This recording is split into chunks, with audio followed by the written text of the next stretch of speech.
முஜிபுர் ரஹ்மான் பாபநாசம்ல கேட்குறாரு, புகாரி 5289 ஹதீஸை குறித்து அவர் கேட்குறாரு. என்ன கேட்குறாருன்னா, அந்த ஹதீஸ் அப்படி தமிழில் போட்டிருக்கிறார். அல்லாஹ்வின் தூதவர்கள் தம் துணைவியரை 1 மாத காலம் நெருங்க மாட்டேன் என சத்தியம் செய்தார்கள். இந்த காலகட்டத்தில் அவர்கள் காலில் சுளுக்கு ஏற்பட்டிருந்தது. ஆகவே அவர்கள் தமது மாடி அறையில் 29 நாட்கள் தங்கியிருந்து விட்டு பிறகு இறங்கி வந்தார்கள். அப்போது மக்கள், அல்லாஹ்வின் தூதரே, 1 மாத காலம் துணைவியரை நெருங்க மாட்டேன் என சத்தியம் செய்தீர்களே என கேட்டார்கள். அதற்கு நபி ஸல்லல்லாஹு அலைஹி வஸல்லம் அவர்கள் இந்த மாதத்திற்கு 29 நாட்கள் தான் என்று பதிலளித்தார்கள். அப்படின்ற ஒரு ஹதீஸ் இருக்குல்ல, இந்த ஹதீஸை போட்டார். என்னுடைய கேள்வி என்னவென்றால், இந்த ஹதீஸின் அடிப்படையில் நாமும் சிலவற்றை குறித்து சத்தியம் செய்யலாமா? 1. 2வது, நபி அவர்களின் வீடு மாடி அறை கொண்ட வீடா? இந்த 2க்கும் பதில் தரவுன்னு கேட்குறாரு. அதாவது ரசூல் ஸல்லல்லாஹு அலைஹி வஸல்லம் சத்தியம் செஞ்சாங்கன்னு வருதுல, அந்த சத்தியம் செய்கிறதுங்கிறது இஸ்லாத்தில் இது விளங்கிக்கிறதா இருந்தால், அரபுகள்கிட்ட ஒரு வழக்கம் இருந்துச்சு. என்ன வழக்கம்னு கேட்டால், மனைவியை வேணான்னு சொல்கிறாங்கன்னு வைங்க, அதுக்கு லிஹா முதுகு தாயோடு ஒப்பிட்டுருவாங்க. அது ஒரு வகை. இன்னொரு வகை என்னன்னு கேட்டால், சத்தியம் பண்ணிடுவாங்க. பொண்டாட்டியை தலாக்கெலாம் சொல்ல மாட்டாங்க. என்ன செய்வாங்க, உன்னை இனிமேல் அல்லாமல சத்தியமாக உன்னை நெருங்க மாட்டேன், மனைவியை சேர மாட்டேன்னு செய்கிற சத்தியத்துக்கு ஈலான்னு சொல்லுவாங்க. இந்த நீங்கள் சொன்ன ஹதீஸ்லையும் அரபியில் ஆளாண்டு ஈலா தான் வருது, சத்தியம் செஞ்சார்கள்னு வரல. ஈலாங்கிற வார்த்தை தான் அரபியில் வந்திருக்கிறது. மொழிபெயர்த்தவங்க சத்தியமும் மொட்டையாக போட்டாங்க. அதில் என்ன வருது, ஆலன் நபி ஸல்லல்லாஹு அலைஹி வஸல்லம் ஷஹ்ரன், 1 மாதம் நபி அவர்கள் ஈலா செய்தார்கள். ஈலாவுக்கு என்ன அர்த்தம் என்று கேட்டால், மனைவியோடு சேர்வது இல்லை என்று சத்தியம் செய்கிற பழக்கம் அன்றைக்கு அரபுகள்கிட்ட இருந்துச்சு. கோவம் வச்சு என்ன செய்வாங்க, அதை மனைவி வேணான்னு சொல்கிறது. மனைவி வேணான்னு சொல்லவும் மாட்டானுவா. வேற ஆளை கல்யாணம் பண்ணிட்டா அந்த பொம்பளை போயிடும், அதையும் விட மாட்டாங்க, கையிலையும் வச்சுக்கிடுவாங்க, வாழ்க்கையை நடத்த மாட்டாங்க. அதுக்கு அவங்க கண்டுபிடிச்ச தந்திரம் என்னன்னு கேட்டால், அல்லாமலை சத்தியமாக நான் உன்னை நெருங்க மாட்டேன்ருவாங்க. அந்த பெண்ணு நெருங்க வந்தால் கூட நான் சத்தியம் பண்ணிட்டேன், அல்லாமலை சத்தியம் பண்ணிட்டேன், நமக்கு ஒன்றும் சரி வராது இப்படின்னு சொல்லி என்ன செய்வாங்கன்னு கேட்டால், அல்லாமலை சத்தியம் பண்ணிடுவாங்க. இதை சத்தியம் பண்ணி என்ன செய்வாங்கன்னா, மாதக்கணக்கில் ஓடிக்கிட்டே இருக்கும். அதை மனைவின்னு வச்சுக்கிறியா இல்லையாடா அதையும் சொல்ல மாட்டான், மனைவி இல்லையே அதையும் சொல்ல மாட்டான். 1 வருஷம் ஆகும், 2 வருஷம் ஆகும், அவள் பேருக்கு பொண்டாட்டின்னு சொல்லிக்கிடுவான், மனைவிட்டு சேர மாட்டான். வருஷக்கணக்கெலாம் ஓடிடும். நான் ஈலா பண்ணிட்டேன், நான் சத்தியம் பண்ணிட்டேன் அப்படின்னு சொல்லி என்ன செய்வாங்க, மனைவிட்ட சேர மாட்டேன்ட்டு அதை அந்த சத்தியம் பண்ணிவிட்டு நீண்ட பல காலங்கள் இருப்பாங்க, சாவர வரைக்கும் கூட இருந்துருவாங்க. மனைவிட்ட சேர மாட்டேன்னு சத்தியம் பண்ணிவிட்டு அன்னிலிருந்து சேர மாட்டாங்க, 20 வருஷத்துக்கு சேர மாட்டாங்க. அதே நேரத்தில் மனைவிங்கிற பந்தத்தை விடுவிச்சா கூட வேறு கல்யாணம் பண்ணிக்கிடுவான், விடுவிக்க மாட்டாங்க. ஜாகிலியா காலத்தில் நீ மனைவி கிடையாது போ, உனக்கு எனக்கு சம்மந்தம் இல்லைன்னு சொன்னாலாச்சு அவள் வேற ஒரு வாழ்க்கையை தேர்ந்தெடுத்துட்டு போவாள். நீ பொண்டாட்டி தான் ஆனால் சத்தியம் பண்ணிட்டேன், நீ மனைவி தான் ஆனால் சத்தியம் பண்ணிட்டேன் வாங்கி. பெண்களுக்கு கொடுமை செய்கிறது கொஞ்சம் பயப்பட மாட்டாங்க, அந்த மாதிரி செஞ்சுக்கிட்டு இருக்கேன். இதுக்கு பேர் ஈலா. அப்போ அல்லாஹ் என்ன செய்கிறான்னு கேட்டால், இந்த ஈலாங்கிற பழக்கம் ஜாகிலியா காலத்தில் இருந்த ஒரு வழக்கம். அதுக்கு அல்லாஹ் என்ன செய்கிறான்னு கேட்டால், இந்த ஈலான்னு சொல்கிறது அதுக்கு டைம் போட்டு சொல்கிற ஈலாவும் இருக்குது, டைம் போடாமல் சொல்கிற ஈலாவும் இருக்குது. டைம் போடாமல் அல்லாஹ் மேலே சத்தியமாக சேரவே மாட்டேன்ட்டான், எவ்வளோ நாளைக்கு அதை சொல்ல மாட்டான். அப்படி நீங்கள் சொன்னீர்களே ஆனால் அதுக்கு அல்லாஹ் ஒரு கண்டிஷன் போடுறான். இந்த மாதிரிலாம் சொல்லிலாம் பொம்பளையை கொடுமைப்படுத்த முடியாது. அதுக்கு நீ ஒன்றும் சொல்லாமல் நீ ஈலா பண்ணுன்னு சொன்னால் உனக்கு 4 மாதம் டைம் தர்றோம். 4 மாதத்துக்குள்ளே நீ சத்தியத்தை முடிச்சுட்டு சேர்ந்துக்க, இல்லைன்னு டைவர்ஸ் பண்ணு. 4 மாதத்துக்கு மேலே ஒரு பெண்ணை என்ன செய்ய முடியாது, அப்படி தாம்பத்திய வாழ்க்கை இல்லாமல் நிப்பாட்டி வைக்க உனக்கு உரிமை இல்லை. அப்படிங்கிறதுக்காக என்ன செய்கிறான்னு கேட்டால், அல்லாஹ் 2வது சூறாவில் 226, 227 வசனத்தில் அந்த ஈலா சட்டத்தை சொல்கிறான். எப்படி சொல்கிறான், லில்லதீன யூலூன மின் நிசாயிஹிம், மனைவிமார்கள் சம்பந்தமாக ஈலான்னு சொன்னது உங்களுக்கு ஈலா என்றால் என்னென்று கேட்டால், அல்லாஹ்வின் மீது சத்தியம் பண்ணி மனைவியோடு சேருவதில்லைன்னு சொல்வது, இதுக்கு பேர் ஈலா. வேறு சத்தியத்துக்கு ஈலான்னு சொல்ல மாட்டாங்க. அல்லாஹ் மேலே சத்தியமாக சாப்பிட மாட்டேங்கிறான், அதுக்கு ஈலான்னு சொல்ல மாட்டாங்க. அல்லாஹ் மேலே சத்தியமாக நான் செருப்பு போட மாட்டேங்கிறான், இதுக்கெலாம் ஈலா கிடையாது. ஈலாண்ட எதுக்குன்னு வரும்னு கேட்டால் மனைவி சம்மந்தப்பட்டது தான் வரும். அப்போ மனைவி சம்பந்தமாக மனைவியுடைய தாம்பத்தியம் சம்பந்தமாக உள்ள விஷயத்துக்கு அந்த சத்தியம் பண்ணுறதுக்கு பேர் தான் ஈலா. அப்போ என்ன செஞ்சாங்கன்னா, அப்படி சத்தியம் பண்ணாங்கன்னு அல்லாஹ் என்ன செய்கிறான்னு கேட்டால், அல்லாஹ் மேலே சத்தியமாக நெருங்க மாட்டேங்கிறியா, உனக்கு 4 மாதம் டைம் இருக்குது, 4 மாதத்துக்குள்ளே நீ சேர்ந்துக்க, இல்லைன்னா விவாகரத்து பண்ணு, 2ல் ஒரு முடிவுக்கு வா. 4 மாதத்துக்கு பின்னாடி சத்தியம் பண்ணிட்டேன்னு அவர் பேருக்கு பொண்டாட்டியை வச்சுக்கிற விளையாட்டு கூடாதுன்றான்லாம். இந்த சட்டம் அருளப்படுது எப்படி, லில்லதீன யூலூன மின் நிசாயிஹிம், தங்கள் மனைவியர் விஷயத்தில் ஈலா செய்கிறார்களே, ஈலான்னு சொன்னால் மனைவியோடு தாம்பத்தியம் நடத்துவதில்லை என்று காலக்கெடு குறிப்பிடாமல் சத்தியம் செய்கிறார்களே, அவர்களுடைய சட்டம் என்னவென்று சொன்னால் தரப்புசு அர்பஅத்தி அஷ்ஹுரின், 4 மாத காத்திருப்பு தான். 4 மாத கெடு தான். தரப்புசுனா வெயிட் பண்ணுற காத்திருப்பு, 4 மாத காத்திருப்பு தான் அவர்களுக்கு உண்டு. ஃபைன் ஃபாவு, செஞ்ச சத்தியத்திலிருந்து திருந்தி கொண்டார்களே ஆனால் அல்ஹம்துலில்லாஹ் சேர்ந்து வாழு. நான் அல்லாமல சத்தியம் பண்ணிட்டேன், நான் வாபஸ் வாங்கிக்கிறேன்னு சொன்னால் மனைவிட்ட சேர்ந்துக்க. ஃபைன் ஃபாவு, 4 மாதத்துக்கு முடிகிறதுக்குள்ளே அவர் அந்த சத்தியத்தில் இருந்த இது தலாக்கில் வராது. 4 மாதத்துக்குள்ளே சத்தியத்தை மீறிட்டேன்னு சொன்னால் நீ சேர்ந்து கொள். ஃபைன் அல்லாஹ் கஃபூருர் ரஹீம், அல்லாஹ் மன்னிக்கிறவன் கிருபை செய்கிறவன் இருக்குது. ஆனால் சத்தியத்திலேருந்து மீள்றதுன்னா அதுக்கு பரிகாரம் செய்யணும். சத்தியத்தை செஞ்சு முடிச்சா என்ன செய்யணும்? பரிகாரம் செய்யணும்ல. பரிகாரம் என்ன? 10 ஏழைக்கு உணவு அளிக்கணும், ஒரு அடிமையை விடுதலை செய்யணும், அல்லது ஒரு 3 நோன்பு வைக்கணும். அந்த மாதிரி ஏதாவது ஒரு பரிகாரம் செஞ்சுட்டு என்ன செய்யணும்? மனைவிட்டு சேர்ந்துட்டு பரிகாரம் கொடுத்துடணும்.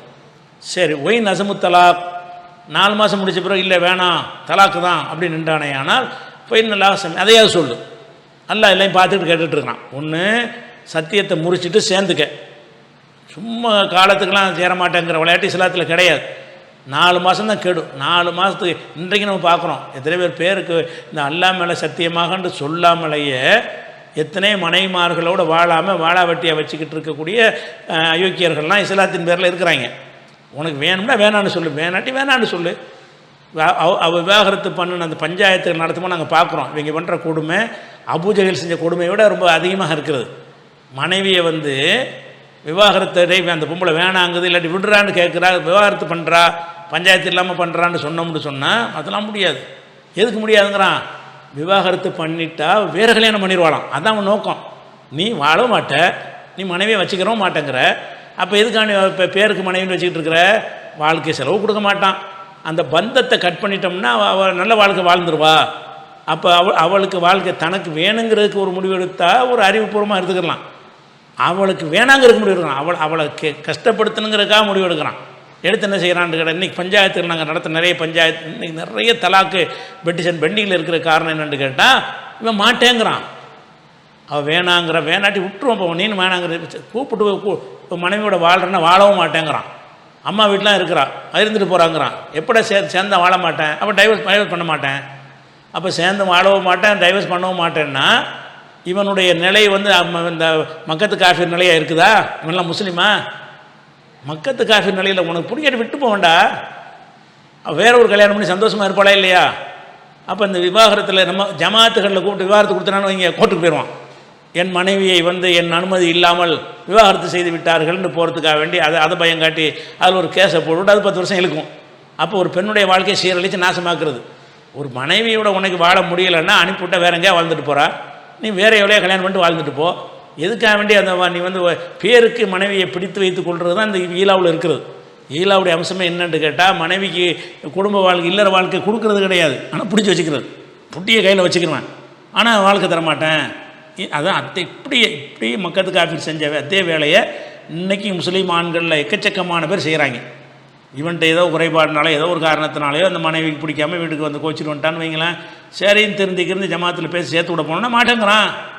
அதெல்லாம் முடியாது. மாட்டாட்டி விட்றா, விவாகரத்து பண்ணுறான், அதுவும் பண்ண மாட்டேன். அதை சேர்ந்து வாழவும் மாட்டேன், விவாகரத்து பண்ண மாட்டேங்கிறானே. அதுக்கும் ஈலாவுக்கும் ஏதாவது வித்தியாசம் இருக்குதா? அதே மாதிரி இருக்குது. இப்படி இருக்குது. இல்லதீன யூலுன நிசாயிகும், தங்கள் மனைவியர்மார் விஷயத்தில் சேருவதில்லை என்று யாராவது சத்தியம் பண்ணுவானே ஆனால் தரப்புஸ் அர்பஅத்தி அஷ்ஹுரின், இந்த வசனம் இவங்களுக்கும் பாயிண்ட் தான். 4 மாதம் வரைக்கும் உனக்கு சேர முடியலன்னா டைவர்ஸ் பண்ணிடு. உனக்கு 4 மாதத்துக்கு அந்த பெண்ணோட உனக்கு இல்லற வாழ்க்கை நடத்துறதுக்கு உனக்கு விருப்பம் வரலன்னு சொன்னால் நீ அவளை விட்டுரு.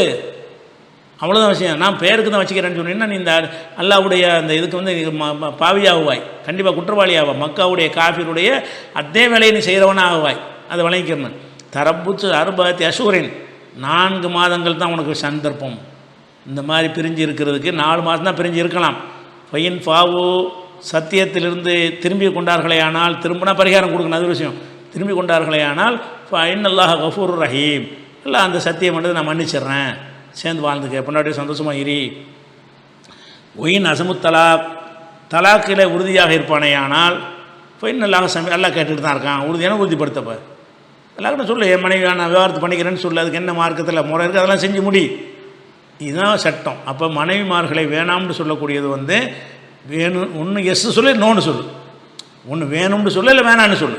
என்ன செய்யக்கூடாது? வேணும் ஆனால் வேணாங்க கூடாது. அப்படி தான் செய்கிறாங்க. நீங்கள் மாதிரி இருக்குன்னா எனக்கு வேணும் ஆனால் வேணாம் அப்படின்னா என்ன அர்த்தம்? வேணான்னா உன்னை வாழ்க்கை தரமாட்டேன். வேணும்னா என்ன அர்த்தம்? விவாகரத்தும் தரமாட்டேன். இது என்ன இது மனுஷனா நீ? இந்த மாதிரி இருக்கிறவங்களாம் எத்தனை ஜமாத்துகளில் தலாக்கு பஞ்சாயத்தை கேட்குறதுக்கு மண்டை காய் எடுக்க மாட்டேங்கிறாங்க, கேஸ் எடுக்க மாட்டேங்கிறாங்க. ஏன்னு கேட்டால் இந்த மாதிரி கிறுக்கு பேரோட இருக்காங்க. இரையச்சம் இல்லை. ஒரு பெண்ணுக்குன்னு இரையச்சம் வேணாம்டா, ஒரு உரிமைன்னு ஒன்று இருக்கா இல்லையா? உனக்கு ஒரு உரிமை, அவளுக்கு உரிமை இருக்குது. ஒரு பெண்ணுக்கு என்ன தேவைன்னு உனக்கு தெரியணும். அவளுடைய தேவை நீ பூர்த்தி ஆக்கலைன்னா அவளுடைய தேவையை எங்கே கிடைக்கிது அங்கே போய் அடைஞ்சிக்கிறது நீ குறுக்க நிற்கிற. அப்போ இதை வந்து ஒரு தலைப்புகளை எடுத்து ஜமாத்துகளில் பயான் அஜத்துமார்கள் பண்ணணும். ஆண்கள் வந்து இந்த மாதிரி அநியாயம் பண்ணுறாங்க, பெண்களை வந்து பிடிக்கலைன்னா நினைஞ்சிருங்க, பிடிக்குதுன்னா வச்சுக்கிறங்க, வாழுங்க. பிடிக்கலைன்னு சொன்னால் நான் வாழ்க்கையை நடத்த மாட்டேன், காசும் கொடுக்க மாட்டேன், பொண்டாட்டிங்கிற பந்தத்திலேருந்து கட் பண்ணி விட மாட்டேன்டா. அது என்னடா அர்த்தம்? இது என்ன நியாயம் இது? சரி, இது ஒரு சட்டத்துக்கு வரும், நீ கேட்டதுக்கு வரும். அப்போ இதில் வந்து என்னன்னு கேட்டால், இது வந்து முட்டையாக உள்ள ஈலா. அது இல்லாமல் டைம் போட்டு ஈலா செய்யலாம். டைம் போட்டு செய்யறது நாளை தாண்டக்கூடாது.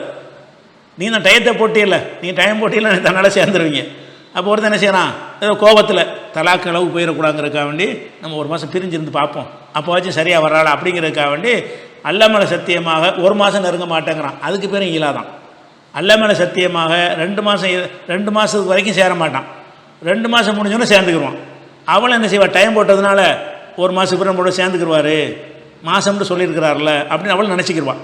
அப்போ இது வந்து ஒரு அளவுக்கு இந்த மாதிரி ஒன்று தேவையாக ஒரு குடும்ப வாழ்க்கையில் வந்து ரொம்ப ஒரு சேர்த்து வைக்க முடியாத நிலை வந்துச்சுன்னா என்ன செய்யணும்? சின்னதாக ஒரு பிரிவை ஏற்படுத்துவதன் மூலமாக உங்களுக்கு இணக்கங்கள் ஏற்படும். அதனால் என்ன செய்வாங்கண்டா, இந்த ஈலா பண்ணும் பொழுது காலக்கேடு குறித்து செய்வாங்க. அதனால் தாண்டி பண்ணக்கூடாது. முட்டையாக பண்ணாலும் 4 மாதம் நடத்தும். 5 மாதம் ஈலா பண்ணுறேன்னு ஹராம், செய்ய முடியாது. 4 பண்ணு, 4 கீழே பண்ணு. 4 மாதத்துக்கு மேலே ஈலா பண்ணுறேன்டான்னா அவன் ஈலாவும் பண்ணல, மார்க்கத்துக்கு மீறுறான், அல்லாவோட விளையாடுறான், அதனால தான் கணக்கு அப்படிங்கிறது. இஸ்லாமிய அரசாங்கம் தான் மண்டையில் அடித்து தலாக்கு சொல்கிறான்னு சொல்லிடுவாங்க. ஏன்னு கேட்டால் உனக்கு 4 மாதம் தான் டைம், 4 மாதத்தில் சேரலைன்னா விட்றா தலாக்க விட்றான்ருவாங்க. இஸ்லாமிய அரசாங்கமாக இருந்தால் அதை செய்யும். நம்மகிட்ட அரசாங்கம் இல்லைனா ஜமாத்துகளுக்கு ஒன்றும் பவர் இல்லாதனால இவங்க கட்டுப்பட மாட்டேங்கிறாங்க. அது ஒரு விஷயமாச்சா. இப்போ ரசூல்லா செஞ்சது என்ன? சும்மா சத்தியத்தை பற்றி அங்கே வரல. ஹதீஸில் என்ன வருதுன்னு கேட்டால், அதாவது ஆலா ரசூலுல்லாஹி ஸல்லல்லாஹு அலைஹி வஸல்லம் நிசாய். ஆலாண்டா ஈலாவுடைய சென்றகால வினை. ஆலாங்கிறது ஈலாவுடைய மூளை சொல்லு. அதான் ஆலா ரசூலுல்லாஹி ஸல்லல்லாஹு அலைஹி வஸல்லம் நிசாய். ரசூல் ஸல்லல்லாஹு அலைஹி வஸல்லம் தன் மனைவியரிடம் இருந்து நினைஞ்சாங்க ஈலா செய்தார்கள். ஈலா செய்தார்கள் இங்கே வந்துருச்சுல, என்ன மாதிரி செஞ்சாங்கன்னு வரல. அப்போது 29 நாள் ஆனோன்னு இறங்கி வர்றாங்க. அப்போ சகாபாக்கள் கேட்குறாங்க, நீங்கள் 1 மாதம் ஈலா செஞ்சீங்கன்னு கேட்குறாங்க. அப்போ 1 மாதம் செஞ்சாங்கங்கிறது இந்த அடுத்த வார்த்தையில் வந்துருச்சு. சகாபாக்கள் கேட்குறாங்க, யார் சொல்லலாம்? ஆலைத்த ஷஹரன், 1 மாதம் தானே ஈலா செஞ்சீங்க, இன்னும் 1 நாள் இருக்குதா? 29 முடிச்சுட்டு வர்றீங்களே, அந்த டைம் முடிச்சுட்டு வந்தால் பரிகாரம் தேட வேண்டியதில்லை. நீங்கள் ஈலா பண்ணிட்டு 1 மாதத்துக்கு மனைவியை நெருங்குறதுலன்னு ஒருத்தன் சொன்னான். 1 மாதம் நெருங்கலை, 1 மாதம் முடிஞ்சோன்னே போய் சந்தோஷமாக சேர்ந்துக்கிட்டான். ஒரு குற்றமும் கிடையாது, ஒரு சத்தியத்துக்கு பரிகாரமும் கிடையாது, நான் சத்தியத்தை முறிக்கலை. ஆனால் 1 மாதத்துக்கு நான் உன்னை சேர மாட்டேன்னு சத்தியம் பண்ணிவிட்டு 15ஆவது நாளில் போய் சேர்றான்னு சொன்னால் அதுவும் மார்க் அனுமதிக்குது, பரிகாரத்தை கொடுத்துரும். சத்தியத்தை முறிச்சதுக்குன்னு ஒரு பரிகாரம் இருக்கும்ல, அந்த பரிகாரத்தை கூட அடிமை விடுதலை செய்கிறது, 10 ஏழைக்கு உணவளிக்கிறது, 3 நாளைக்கு நோன்பு வைக்கிறது, இதாக ஒன்று எது ஏழுமோ அதை செய்யும். அப்போ அந்த மாதிரியான பரிகாரம் செஞ்சுட்டு 1 மாதம் ஈலா பண்ணால் கூட 1 வாரத்துக்குள்ளே சேர்ந்துக்கலாம். அந்த உரிய காலக்கெடுவுக்கு முன்னாடி நீ சேர்ந்துக்கிட்டீங்கன்னா சத்தியத்தை முறிக்கிறாய். சத்தியத்தை முறிப்பதற்கு பரிகாரம் கொடுத்துரு. உரிய டைம் முடிஞ்ச பிறகு போய் சேர்ந்தீங்கன்னா ஒன்றும் கொடுக்க தேவையில்லை. அப்போ ரசூல் நினைஞ்சாங்கன்னா 1 மாதம்னு சொன்னாங்களா, இறங்கி வர்றாங்களா, என்ன 29 இறங்கி வரையிலன்னு அப்புறம் கேட்க 1 மாதம் தான். அப்போ ஆலயத்த சகரன் 1 மாதம் நீங்கள் ஈலா பண்ணீங்களேன்னு அவர் கேட்குறாரு. அப்போ ரசூல்லா செய்கிறாங்க, இந்த மாதம் 29 நாள் தான் அப்படிங்கிறாங்க. மாதம் 29 நாள் எப்படி சொல்ல முடியும்னு ஒரு அறிவார்ந்த கேள்வினால இருக்குது. அது தனி சர்ச்சையாக இருக்குது, அதை விட்டுருவோம். இப்போ நமக்கு தேவையான என்னென்னு கேட்டால், இதுக்கு ஈலாவை பற்றி பொதுவாக சத்தியம் செய்கிறதுக்கு உள்ளது இல்லை. நீங்கள் சத்தியம் எதுக்கு வேணாலும் செய்யலாம்.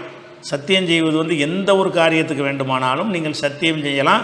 அது எப்படிப்பட்டதாக இருக்கணும்னு கேட்டால், சிறந்ததாக இருக்கணும், மார்க் அனுமதிச்சதாக இருக்கணும். அல்லமலை சத்தியமாக உனக்கு தர்மம் செய்ய மாட்டேன் அப்படின்லாம் சத்தியம் பண்ணாங்க அபூபக்கர் அவர்கள்.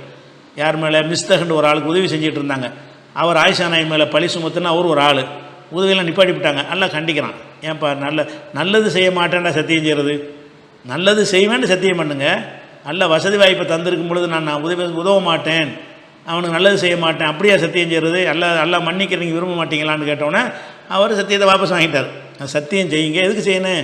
மார்க்கம் ஹலாலாக அல்லா மேலே சத்தியமாக குடிப்பேன்ற சத்தியம் பண்ணுறது அப்படி பண்ணக்கூடாது. அல்லா மேலே சத்தியமாக தர்மம் செய்வேன், அல்லா மேலே சத்தியமாக தொழுவேன், அல்லா மேலே சத்தியமாக அந்த காரியம் செய்வேன் அப்படின்னு நல்ல நல்ல காரியங்களுக்கு நீங்கள் செய்யலாம். அப்படி இல்லாமல் செஞ்சிட்டீங்கன்னு சொன்னால் ஒரு காரியத்தை நீங்கள் செய்ய மாட்டேங்கிறீங்க, ஆனால் அதை விட சிறந்த ஒன்று கண்ணுக்கு தெரியுதுன்னா இதை முடிச்சுட்டு செஞ்சிட வேண்டியதான். சிறந்ததை நான் ரசூலுல்லாஹ் சொல்கிறாங்க, நான் ஒரு சத்தியம் செய்து அதை விட சிறந்ததை நான் கண்டால் சத்தியத்தை முறித்து விட்டு சிறந்ததை செய்து விடுவேன் அப்படி ரசூலுல்லாஹ் சொல்லியிருக்கிறாங்க. அதனால் சத்தியம்ங்கிறது இந்த ஹதீஸில் சொல்வது பொதுவான சத்தியம் இல்லை, ஈலா தான். ஆனால் பொதுவாக சத்தியம் செய்வதற்கு அனுமதி இருக்கானா? இருக்குது. எந்த காரியத்துக்கும் நீ சத்தியம் செய்யலாம், சத்தியத்துக்கு பரிகாரம். சத்தியத்தை பற்றி குர்ஆன் நிறைய இடத்துல என்ன செய்கிறது? பேசுகிறது. அப்போ அடுத்த கேள்வி என்ன கேட்குறாருன்னா, அந்த ஹதீஸில் ரசூலுல்லாஹ்வுடைய வீடு மாடி வீடான்னு கேட்குறாரு. ஏன்னா அந்த ஹதீஸில் இப்படி வருதில்ல, கால் அந்த சுருக்கி கொண்ட காரணத்தினால மாடியில் போய் இருந்தாங்கன்னு வருது. மாடிங்கிறத என்னன்னு கேட்டால் சில ஹதீஸுகளில் அந்த மாடி எதனால் ஆனதுங்கிறது வரைக்கும் வருது. முதல்ல உள்ள ஹதீஸ் நான் சொன்னேன்ல, அந்த ஹதீஸில் வரும். என்ன மாடியில் அதை பேரிச்ச மட்டைகளை போட்டு மாடி மாதிரி வச்சுருப்பாங்க, வீடு மாதிரி கட்டிட்டு பேரிச்ச மரத்தில் அந்த கைமரம்னு போடுவாங்கள்ல, பனைமரத்தில் கைமரம்னு போடு, அந்த ஓடுலாம் போடுவாங்கள்ல, அந்த ஓட்டுக்கு கைமரம்பாங்க அதுக்கு பேர். கை மாதிரி தாங்கிட்டு இருக்கிற மரம், அந்த கைமரம்ங்கிறதுக்கு பதிலாக அது பேரிச்ச மட்டையில் பேரிச்ச மரத்தினுடைய அந்த அடிபாகத்தை எடுத்து அதை அந்த மாதிரி கைமரம் மாதிரி வெட்டி என்ன செய்வாங்கன்னா அதை போட்டு அதன் மேலே உட்காந்துக்குருவாங்க. பேரிச்ச நம்ம இது காங்கிரீட் போடுற மாதிரி அதை மாடிங்கிறது என்ன, மாடி அந்த காலத்தில் எல்லாத்தையுமே இருந்துச்சு. கொஞ்சம் உயரமாக இருந்தால் நல்லா இருக்குமே அப்படிங்கிறதுக்காக வேண்டி என்ன செய்வாங்க, அந்த மாதிரி ஒரு அமைப்பில் ஒரு ஃப்ரீடமாக இருக்குமேங்கிறதுக்காக செய்வாங்க. அந்த மாடி இருந்துச்சே தவிர நம்ம நினைக்கிற மாதிரி மாடிலாம் இல்லை, ரசூலுல்லாஹ்வுக்கு அது இல்லை.